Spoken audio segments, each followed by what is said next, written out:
سلام، من سلمان یزدانی هستم و اینجا پول سنجه. یکی از اهداف ما تو این برنامه تشخیص اینه که واقعا پول کجاست. تو این قسمت مهمان آقای اشکان ارشد هستیم. خیلی خوشحالم که در خدمتتون هستیم. با بینندگان ما سلام علیک کنیم که بریم سراغ سوالاتون. سلام عرض میکنم، ممنونم از دعوتتون. خب اشکان ارشدم و در حوزه طلا و ارز فعالیت میکنم، یعنی موضوع شغلیمه و به مسائل مالی و اقتصادی هم علاقه‌مندم. خب آقای ارشد، طلا فروشی شغل خوبیه؟ خب اگه از یه منظری ما بخوایم به زندگی کلا نگاه کنیم، میتونیم خوب و بد رو اصلا تعریف نکنیم. یعنی من ترجیح میدم یه ذره از این منظر بیشتر به موضوعات نگاه کنم.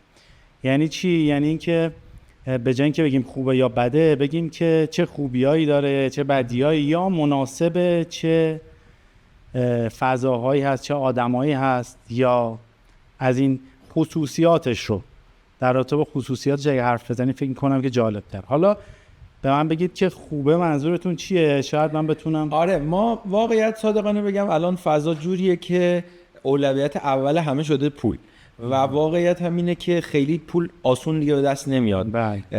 منظور من بیشتر این بودش که تو شرایط فعلی با این اوضاع شغل طلا فروشی هم مثل بقیه، مثل اکثر شغلا تو رکود رفته یا نه این قسمتش. ولی موضوعی که شما گفتین خیلی قشنگتر شد، چون سوال بعدی می بود که یه نفر بخواد اصلا این نفر دنبال کنه کجا باید بره.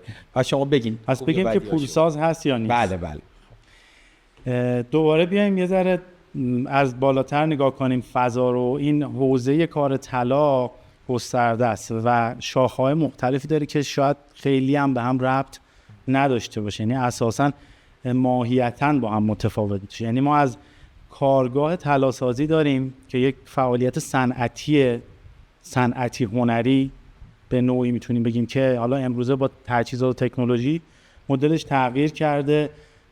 3D پرینت ها نمیدونم کمک میکنن، دستگاه هایی که جدیدترن کمک میکنن. یعنی کسی که طلا سازه، جواهر سازه، دیگه اون هنر دستش خیلی کار میکنه و اپراتورهایی هستن که دارن فعالیت انجام. میخوام میگم دنیای متفاوتش. یه بخشی داریم که صرفاً سفته بازیه و معامله است و از این بگیرم به اون بدمه. یعنی یه بخشی داریم مغازه‌داری، کالاهای مثلا با مشتری در ارتباط بودن است. یعنی میخوام میگم این تفاوت گسترده است و متفاوته. یعنی بعضی اصلا تخصصشون طراحی جواهراته، با برنامه‌های کامپیوتری و 3D و اینا کار میکنن و اصلا هیچ ارتباطی هم با خود طلا شاید نداشته، ولی دارن تو این حوزه کار میکنن. باز اینم پس میشه طیفش گسترده. دوباره بریم یه ذره نزدیک‌ترش ببینیم رو کدوم بخشش میخوایم مانور بدیم.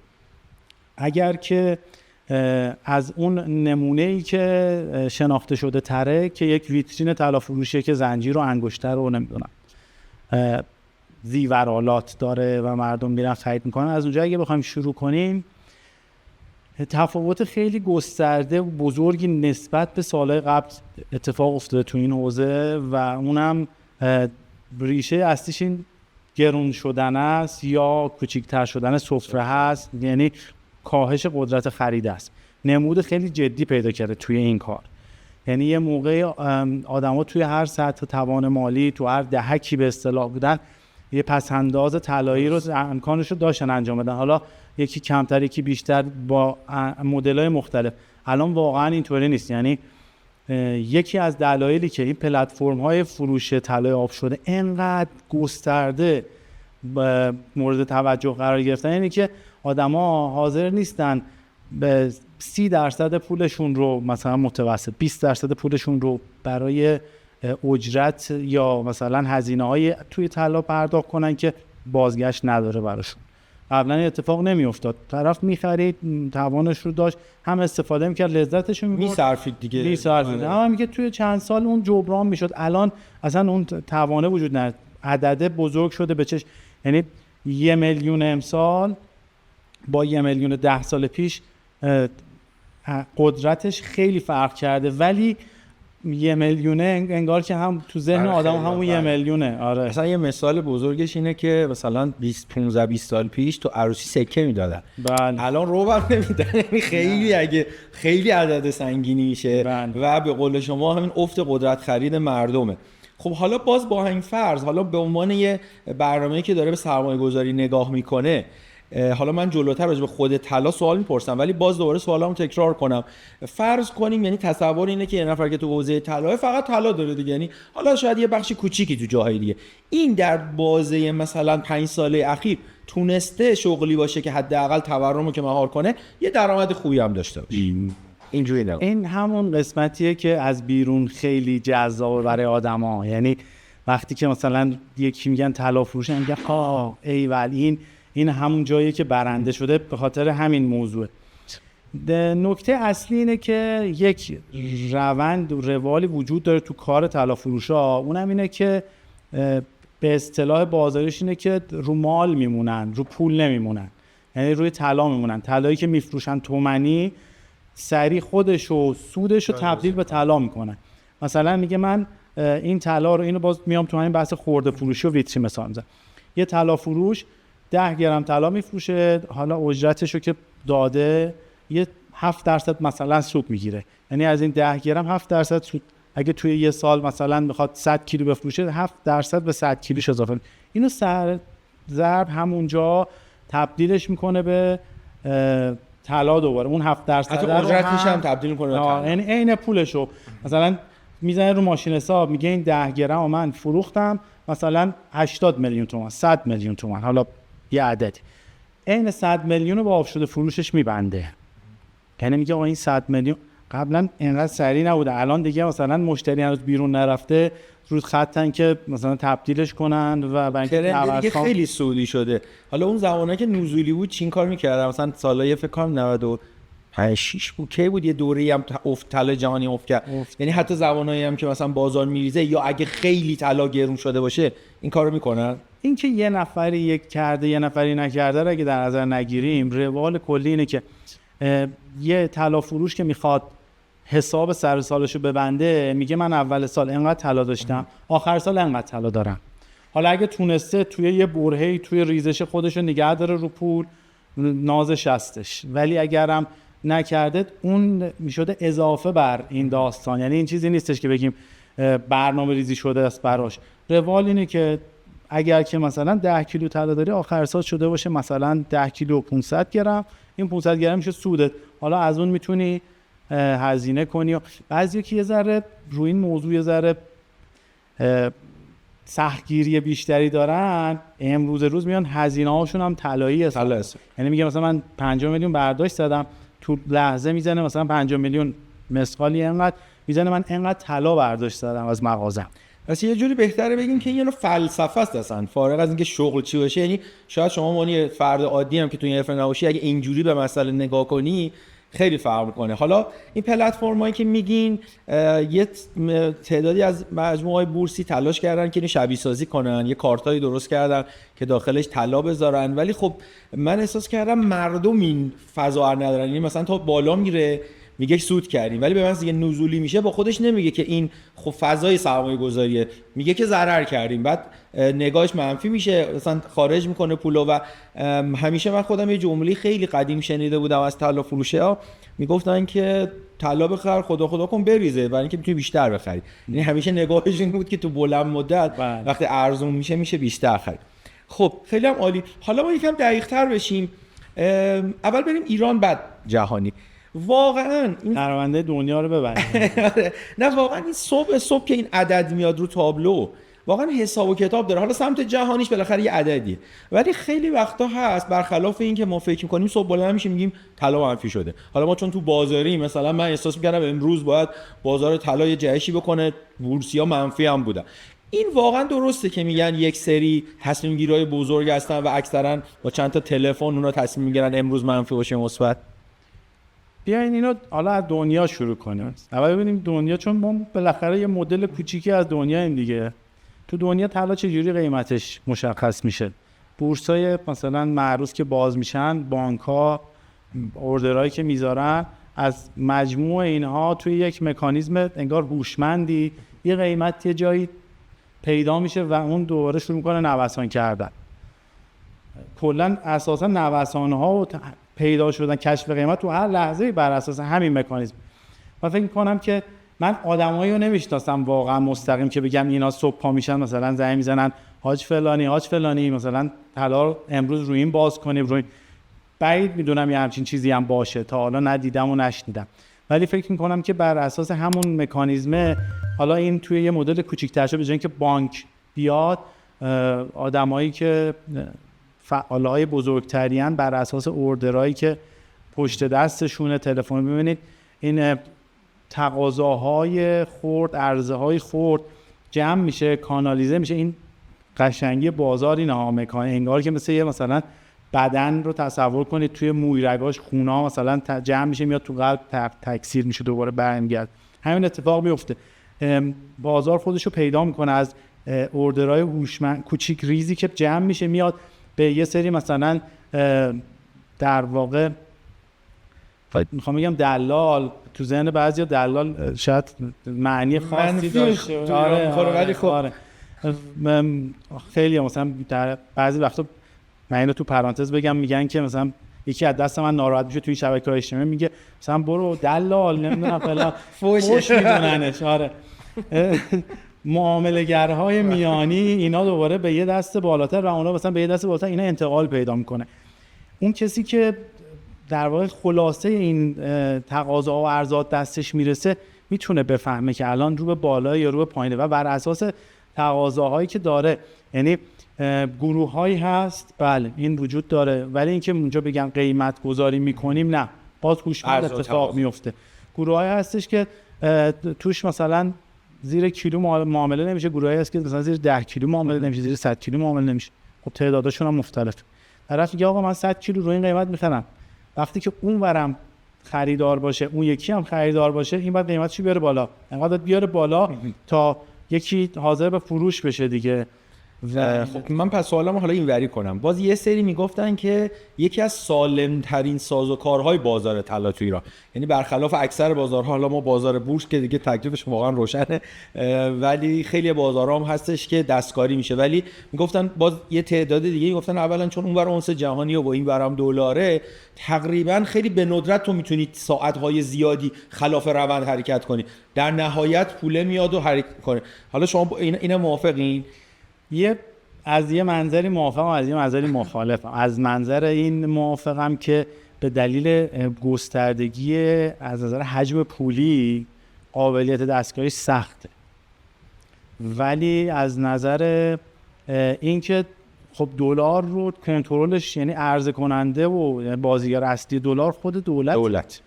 یعنی ما دلار رو من همیشه میگم یه کالای دولتیه و از اون جهت از اون نقطه حالا توی این سالهای اخیر که وارد بازی طلا هم شدن، یعنی از کانال تصفیه‌های ارزی که مثلا داشتن اجازه دادن شمش بیارن و اینها، رفع تعهدهای ارزی که بوده با شمش رفع تعهد کردن و این بحث حراج شمش ها و اینا که اتفاق افتاده، یعنی دوباره یه بخشی هم اونجا ورود کرده، ولی نهایتا اون حجم گسترده اونقدری هستش که نفر نمیتونه به همش بزنه. یعنی هم درسته هم غلط. خب تو این قسمت آخرین سواله بپرسم چالشی، به تکنیکال رو طلا و دلار معتقدین؟ خیلی چالشی میشه. بگیر اب نداره. این من خودم بگم مثلا من وقتی یه نفر میاد دلار تحلیل تکنیکال میکنه با خودم میگم که اصلا راحت بگم با خودم میگم اصلا هیچ متوجه نمیشه از بازار، به خاطر اینکه اون خطایی که تو داری میکشی اتفاقا خیلی وقتا اون بازیگر بزرگه از قصد میاد رو اون حرکت میکنه، یا حالا رو سطوحی که شما معمولا طلا فروشا خیلی روی عددهای حساسن. حالا میخوام ببینم شما به همین معتقدین یا نه؟ من کلا رو راجع به خود تکنیکال یه ذره بحث دارم، برای همین نه، واقعیتش اینه که به اون معنی که قابل پیش بینی. آخه شما نمودار میذارین جلوی مثلا تکنیکالیست ها، من البته آدم‌های زیادی میشناسم که با متدهایی دارن پول در میارن، یعنی دارن پیش بینی میکنن در واقع، ولی میدونید مثل مثلا رانندگی فرمول 1 میمونه. یعنی یه نفر با یه چیز خاصی، میدونید اون ماشین و خودش یه نفر، یه موجوده، فقط برای اونجا جدا نیستن. اون میتونه از لایه نقطه‌های با سرعتی رد بشه، ولی اینکه بیاد این رو مثلا توضیح بده، خط بکشه بله. شما با این روش این کار میکنید، نفر بعدی نمیتونه رد بشه. و در رابطه با تکنیکال هم نگاه هم اینه، شما میگم جلوی خیلی از آدمایی که حتی مدعیان نمودار بذارید، میره تا قرن‌های گذشته رو براتون خط میکشه، توضیح میده اینجا به این دلیل اینجوری شد. 2 تا کندل بعدشو بعد ببینید که چند بار، مثلا از 10 بار 5 بارشو میتونه درست جواب بده. برای همین آره یه مقداری تاثیر داره و تاثیرش در اون حدیه که شما میفرمایید، یعنی یک انتظاری روی یه سطوح، آره یه مجموعه از آدم‌ها یه انتظاری دارن. آره اونجا یه واکنش‌های نشون میده، ولی اتفاقا اون واکنش‌ها دقیقاً دستمایه بازی. یادمه که من سر این موضوع ذره چالش شد و بحث شد و زمانی که آقای همتی توی بانک مرکزی بودن، حرف این بود که واقعاً بر اساس نمودار دارن بازار رو جهت‌دهی میکنن و اصلا این موضوع رو که من مطرح کردم توی چند تا جمع و اینا، بعدا خیلی دیگه چه افتاد و چه افتاد که نمیدونم همتی نوسانگیره، نمیدونم بازار هاست و اینها. و آره کار میکنه، ولی کار برای آدمایی که خط میکشن کار نمیکنه، برای اونایی که بالاتر نگاه میکنن فکر آره کار. خب حالا یکم رو خود تحلیل دقیق بشیم. شما یکی از کارهایی که میکنین اینه که معمولا تو سال یه بار میان یه تحلیل کلی میدین. من نگاه کردم تو کانالتون هم بود 400 بود 401 402 بود و تو این چند سالی هم که من فالو میکردم معمولا درست بود. حالا به هر حال یه بخش زیادیش همین که میگین یه حسیه که آدم تو بازار داره و یه بخشیش هم بر اساس اطلاعاته، ولی کلا اگه بخوایم در حد خیلی مختصر به یه نفری که میخواد بدونه بازار طلا متأثر از چه عواملیه به طور کلی بدونه، میشه یه حدودی بگین از چی تاثیر میگیره قیمت طلا در ایران؟ خب این که دیگه بدیهیه دیگه، قیمت دلاره، بازیگر اصلی طلا قیمت دلاره. حالا تو این چند سال اخیر حباب هم خودش بازیگر شده، یعنی ما یه بحثی داریم اسم حباب، همیشه میگفتیم آقا اونس و دلار، الان حباب هم برای خودش بازیگر شده. الان سکه مسیرش از طلا آب شده جدا شده، یعنی اینا اصلا شما ببینید طلا داره میره بالا، سکه داره میاد پایین همزمان. خب یعنی اینا یه ذره پیچیدگی موضوع رو زیادتر کرده. شاید یکی از دلایلش دسترسی آدم‌ها به امکان خرید و فروش، دسترسی آدم‌ها به دیتاهای مختلف. یعنی واقعا می‌بینید مثلا یه سری توی شبکه‌های اجتماعی طرف مثلا میلیونی فالوور داره، میلیونی مخاطب داره، بعد یه صحبتی میکنه، خب تاثیر میذاره. از اون مثلا 1 میلیون نفر 200,000 نفر بشنون، 50,000 نفرشون عمل کنن، تقاضا داره یا آره یا عرضه داره و اینا تأثیر گذاره.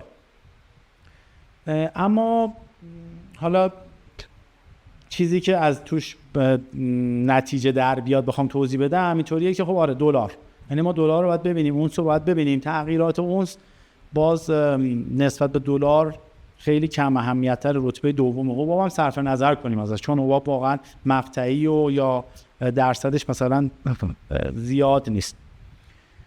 من خودم اینطوری بررسی میکنم، میام مثلا یه ارزش گذاری حدودی میکنم برای سال از نظر اینکه فاکتورهای مختلف اقتصادی رو نگاه میکنم، میبینم که مثلا دلار توی چه رنجی نسبت به سال قبل، یعنی یه دیتایی پشتش، اینطوری یهو وسط یه سالو بکشیم بیرون نمیشه نگاش کرد، باید ببینیم که چه مسیری اومده.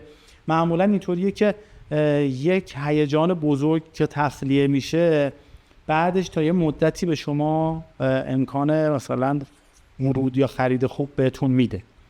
یعنی سیکل‌ها رو هم که نگاه کنید، نمودارها همشون یه در واقع اوج دارن، بعد یه جا ثابت میشن، دوباره یه روند جدید رو شروع میکنن. توی اون محدوده ها معمولا جاییه که آدما خبرهایی میشنون که میلشون به خرید از بین میره.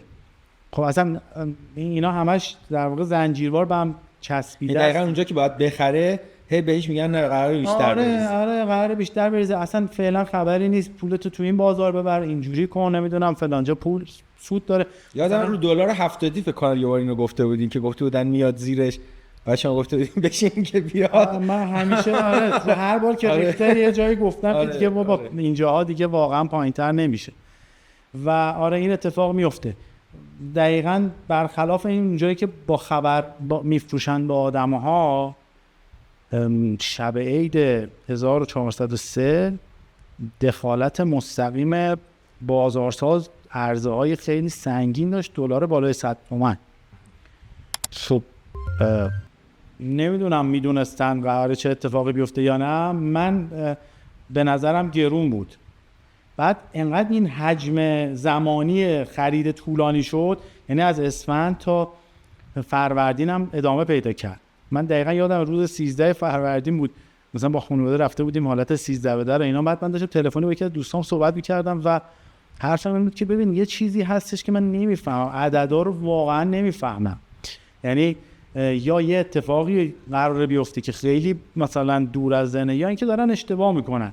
بعد اونجایی بود که من می‌دیدم آدمایی که وزنه مثلا فکری دارن هم دارن میخرن و میگفتم که نکنه من دارم واقعا اشتباه میکنم. هی میزدم رو ماشین حساب میگفتم ببین این داره با این اونس با این دلار داره مثلا طلای مسقالی 40 میلیون نمیدونم 50 میلیون آخر سال رو میخره، اشتباه داره میکنه. این الان از اینجا تا آخر سال انقدر نمیخواد بده. یه برآوردهای اینجوری میخواستم بکنم و بعدش هم دیدیم دیگه اینجا شد. مثل اونجایی که الان قیمتا حدود زیر 90 تومن دلار آزاد، طلای مثلا اولوش گرمی 7 میلیونه و من به نظرم اینجاها خوبه. آخه همینو ببینین اون زمان عدد یه چیزی شد و به شوخی همین گفتن مگه جنگه، ولی جنگ که شد اومد پایین‌تر.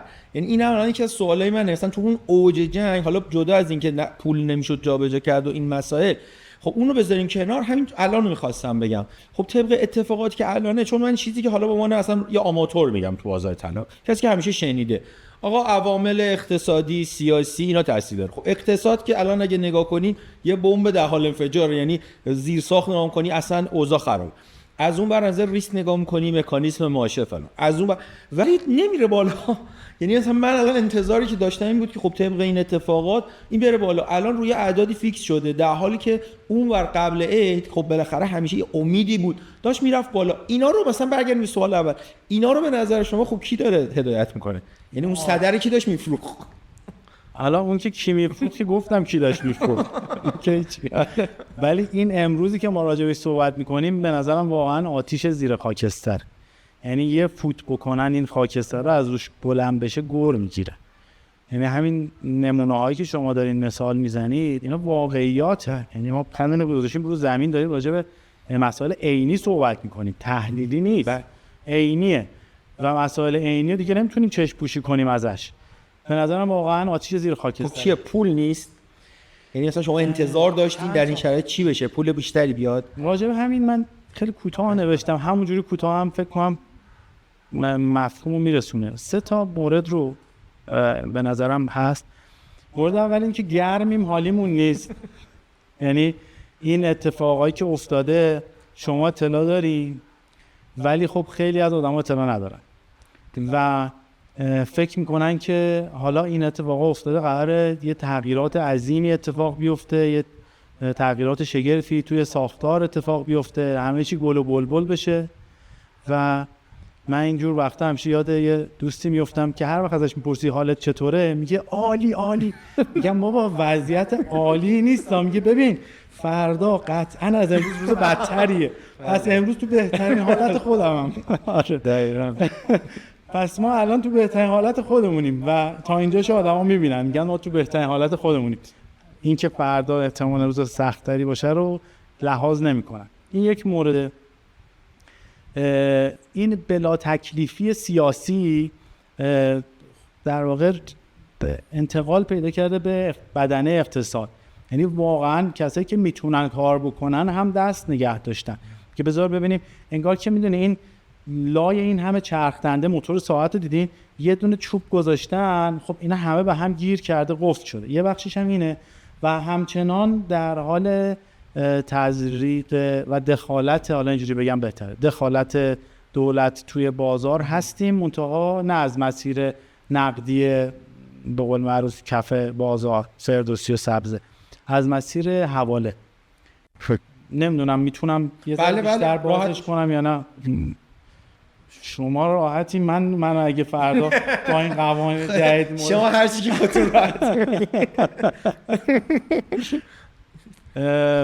ما یه سری تو این چند ساله یه سری روابطی با چین که ایجاد کردیم، یه سری نفتامون، یه سری بنادر اونجا تأسیس شدن که عملاً نفت غیر رسمی ایران رو میخرن، تو همونجا پالایشگاهاشون هست و این در واقع نفتشویی میشه نفت ایران و پولش از اون مسیر حالا به کالا و اینا تبدیل میشه. یه عالم حواله های یوانی وجود داره که حالا یا یوان یا دلار متعادل تو چین، منشأ چین، که اینا در اختیار در واقع صادر کننده نفت ماست که حالا هر کسی که هست. اینا رو الان دارن چیز تخصیص ارزا تقریبا متوقف شده و من فکر کنم اگه برین وزارت سمت هر روز اونجا دعوا و نمیدونم کتککاریه بابت همین موضوع، یعنی طرف زندگیشه، کارخونه داره، فلان داره. اینا همون عینیاتیه که صداش در میاد چند وقت دیگه، یعنی تورمی که این ایجاد خواهد کرد واقعا عجیب غریبه. اما میخوام بگم این داره حواله برمیگرده با تصفیه‌های درهم، دارن دخالت میکنن، کنترل میکنن. و یه بخشش اینه، من نمیدونم چه قدش اینه، ولی یه بخشش اینه، یه بخشش اون بلا تکلیفی است، یه بخشش اینه که واقعا گرمیم، حالیمون نیست، نفهمیدیم چی شده. توی بخش آخر میخوام یه سری سوال بپرسم در مورد این مطالبی که شما همیشه اون مطالب آموزشی میگین و من خودم خیلی استفاده میکنم. یه سری جملات استفاده کردین، میگم اگه دوست داشتین راجبش توضیح بدین. مثلا زیاد استفاده میکنن راجب اینکه ترندهای اقتصاد ایران تغییر کرده. میشه دقیق‌تر بگیم مثلا 20 سال پیش چی بوده الان چیه؟ که یه نفری که تازه، چون مشکل مردم اینه که بنده خدا میان شروع میکنن توی فضایی با ذهنیت آموزش‌های قدیم، بعد میان ضرر میکنن، بعد که ضرر میکنن میگن نه دیگه الان عوض شده. چی به نظرتون عوض شده؟ چه اشتباهی رو نباید تکرار کنن؟ یه دونه نمونه عددیشو میگم، بعد یه نمونه یه توضیح بیشتر هم میدم. نمونه عددیش اینه که ما میانگین تورم مثلا سالیانه 30 سال اول بعد از انقلابمون حدود فکر کنم 20-22% بوده، حالا بر اساس آمار مختلف 25% مثلا بوده. از سال 97 به این ور ما میانگین تورم 40%. خب و یه سال نبوده که بگیم یه سال 40% شده. الان دیگه از 97 تا الان 7-8 سال گذشته و این در واقع همون ترند رو نشون میده، تغییر کرده. یعنی ما داشتیم با یه شیب اینجوری، البته بالا نمیرفتیم، با یه شیب اینجوری میرفتیم به سمت ته دره، الان شیبمون اینجوری شده. خب این تورم این معنی رو میده. آخه همه نمودارا رو اینوری نشون میدن، آدم تو ناخودآگاهش جذاب میشه براش. یه تورمه چه باحاله، میره بالا، در واقع اون داره سقوط شما رو نشون میده، ریورس، این داره شما رو نشون میده که اینجوری سقوط میکنه. این یه نمونه عددیشه که ما از سال 97 به این ور میانگین تورم سالیانمون تغییر کرده، تغییر جدی کرده، نزدیک به 2 برابر شده. یعنی هر سال ما 2 برابر بیشتر از قبل فقیر میشیم. اینا رو باید و کسب و کار هم نمیتونه تازه به این برسه. و یه سوالی برای خیلی از کسب و کارها پیش میاد که من چرا هی داره اوضاع بدتر میشه ولی من مثلا فروشم تغییر نکرده.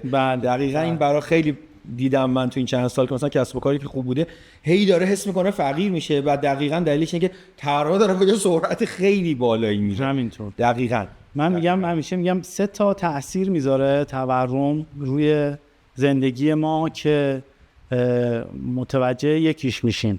اولیش قیمت هم میفهمن. مثلا میفهمن که شیر گرون شده، ماست گرون شده.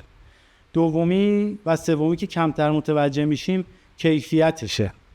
یعنی اون شیره کیفیتش هم میاد پایین‌تر، اون پنیرم کیفیتش میاد پایین‌تر و بعدیش هم حجمشه. یعنی حجمش هم کم میشه. یه سری عکسات بعضی وقت توی شبکه‌های مثلا بیسکویتو میذارن میگن این 3 تاش کم شده، نمیدونم قیمتش همونه. بعد دوباره اونی که قیمتش همونه قیمتش میره بالا، بعد کیفیتش هم میاد پایین‌تر. یعنی این از انگار که از چند تا جبهه مختلف حمله میشه به زندگی آدما و توی مفاهیم دینی ما چقدر مثلا فقر رو نکوهش کردن. آدم مثلا میگم یعنی حتی ریشه اونوری هم داره دیگه، بیشتر نگم. خب یه سوالی راجع به نقره بپرسم. من هنوز خودم متوجه نشدم، با اینکه شما خودتونم فکر کنم تو کار نقره هم هستین، ولی نقره به اندازه طلا دوست ندارین. چرا؟ من با نقره مشکلی ندارم. یه زمانی یه جنگی دیدم بین این شما دوستان راجع نقره بود. بیشتر باز می‌کنید. موضوع من نقره نبود، موضوع من سفارش به خرید نقره بود. نقره تازه این روزهایی که ما داریم صحبت می‌کنیم میتونیم بگیم که وارد یک مثلا روند صعودی شده. تو 4 سال گذشته برآورد قیمتش 0 بوده. یعنی یه قیمت مثلا 2 ماه پیشش با 4 سال پیشش یکیه. یعنی 4 سال هزینه فرصت. من موضوعم هزینه فرصت است. میگم اوکی، نقره هم میتونه یک کالای سرمایه‌ای باشه. حالا اینکه چقدر میتونه باز محل بحث ها. چون که ما یک فاکتور خیلی مهمی داریم به اسم موجودی به جریان که در مورد طلا به ما این رو میگه که وقتی که قیمت طلا زیاد بشه چقدر توان تولید و ارزش موجود داره. این امکان برای طلا محدوده. یعنی قیمت طلا 2 برابر هم بشه، همچنان ارزش شاید مثلا 20% افزایش پیدا کنه، به صرفه تر بشه، یه سری معادن سرعتش رو زیاد کنن، کارگر بیارن. اما تو نقره اینجوری نیست. نقره این امکان رو وجود داره که قیمتش 2 برابر شد، ارزش هم 2 برابر بشه. حالا این عیناً 2 برابر نه ها، میخوام مثال بزنم که قریبه به ذهن بشه. من تخصص نمیدونم استخراج معدن ندارم، ولی در رابطه با نقره میدونم این فاکتور وجود داره. و این موضوع به علاوه این که آخه همش میگن آقا تقاضا میاد روی، یعنی نکاتی که بهش اشاره میشه. پس میخوام بگم اگر موجودی به جریان در نظر بگیریم، نقره کالای سرمایه‌ای خوبی نیست. این از این. خب وقتی تورم جهانی داریم، مس هم زیاد میشه، نمیدونم قیمتش، نیکل هم زیاد میشه. تازه بعضی از اونها که به چشم نمیاد خیلی جهش‌های خیلی بهتری هم میکنن. مثلا یادم سال حدود فکر کنم 2020 اینا بود که ترند مس داشتیم. مس نمیدونم سقف زد فلان شد دیگه، نمیدونم شیلی میشه، نمیدونم کشور فلان دنیا و نمیدونم فلان تکنولوژی ها رو مس می‌خواست ساپورت کنه. فامیلی بخوام بدیم به بچه‌تون 20 سال بعد خیلی آره. خب چی شد؟ مس برگشت به خاطر اینکه مس هم از اون در واقع فلزاتی که موجودی به جریانش متفاوت از طلا، یعنی امکان ارزش وجود داره. این یه بحث دیگه هم این که حالا این یعنی میگم تو سرمایه گذاری هست یا نیست. دومی که آیا تورم به این هم میخوره؟ آره میخوره. حالا چون که همیشه در کنار طلا بوده، یعنی میگفتن طلا نقره، خب میدونی که یه دوره‌ای از تاریخ نقره ارزشمندتر از طلا بوده. این ذهنیت تو ناخودآگاه بشر به هر حال وجود داره. یعنی فقط محدودیت نیست، ما باید عوامل مثلا انسانی و ذهنی رو هم، اقتصاد رفتاری رو هم ببینیم. با اینا به اغماز و خیلی دلایل خوبی گفتین دیگه. آره. اول گفتین نه، ولی الان همینایی که گفتین خیلی میخوام بگم با اغماز میتونیم بگیم که آره نقره هم الان دوست داشتنی قابل اتکاتره برای سرمایه گذاری. خب من به عنوان بخش آخر چند تا کلمه میگم، شما در حد یه جمله حستون یا نظرتون رو راجبش بگید. سبز میدون.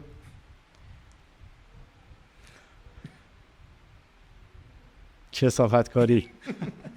با توضیح بدم بر نخوره به بقیه. آخه بازار نقدی و کف بازار دلاره و توش این کثافتکاری زیاده، چون ماهیتشه نمیشه کارش کرد. ولی خب من آخه خیلی کاسب داره اونجا، کاسبای قدیمی و نمیدونم فلان داره. ولی من اون بخشی که مربوط به ذهنیت آدمو که مثلا میگن سبز میدون دلار نمیدونم وای میسن اونجا داد میزنن اینا، و در رابطه با اون توضیح داد. پلتفرم‌های طلا یه بازی بود که از مسیر خودش، یعنی یه رودخونه‌ای بود که سد زدن جلوش و منحرفش کرد.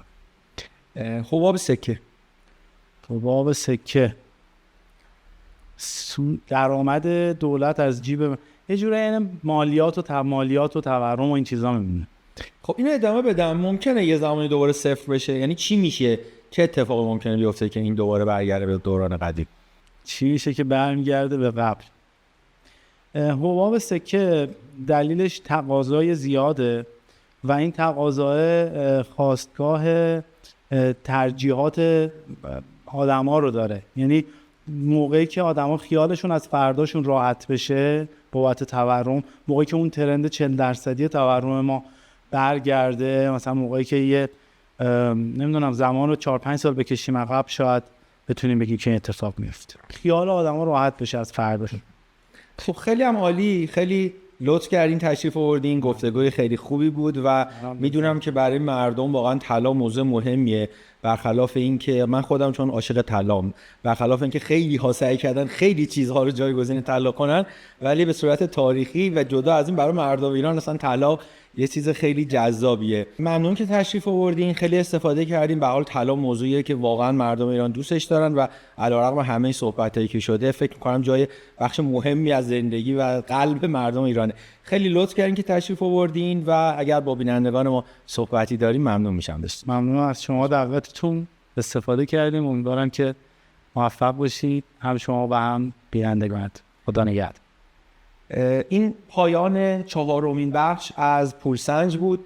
حامی این برنامه مثل برنامه‌های قبلی کارگزاری پیشرو بود و خیلی سپاسگزاریم که ما رو دنبال کردید. نظراتتون رو زیر این پست بنویسیم و مثل همیشه ما بگید از کدوم بخشش خوشتون اومد و برای برنامه‌های بعدی از چه موضوعاتی استفاده کنیم. خدا نگهدارتون.